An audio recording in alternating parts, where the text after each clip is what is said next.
125 घरी गेलो, 125. लाला माझ्या घरी पाय तरी धुवायला आले का बेटे? चहा प्यायला आले का? माझा पोरगा कोण्या रंगाचा आहे, माझा घर कसं आहे हे तरी बघितले का? चला माझे 1050 गेले शाळेला बिरू बिरू. पण मुलीचे बाप माझ्या घरी नाही आले. आता तुम्ही सांगाव, मी माझ्या पोराला माझ्या घरात ठेवून का करू?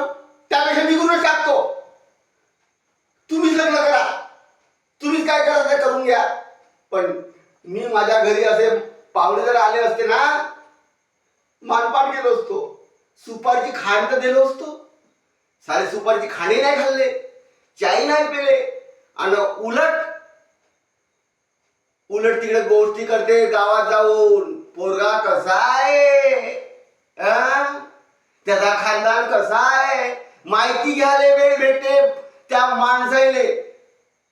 पण घरापर्यंत येऊ तर द्या त्यांनी, माझा मुलगा तर बघू द्या. देवा मला काही जात समजे नाही. या मुलाचं लग्न 3 वर्ष झाले, 3 वर्ष, पण मुलगी काही भेटे नाही. आता तुम्ही सांगा माझ्या मित्रांनो, मग माझा मुलगा असा कुवारा ठेवलो आणि कुठे कमी जास्त काट केलं तर जिम्मेदार कोण आहे? सरकार आहे का? त्यापेक्षा माझ्या पोराला मी विकूनच टाकतो, माझ्या पोराला विकूनच टाकतो.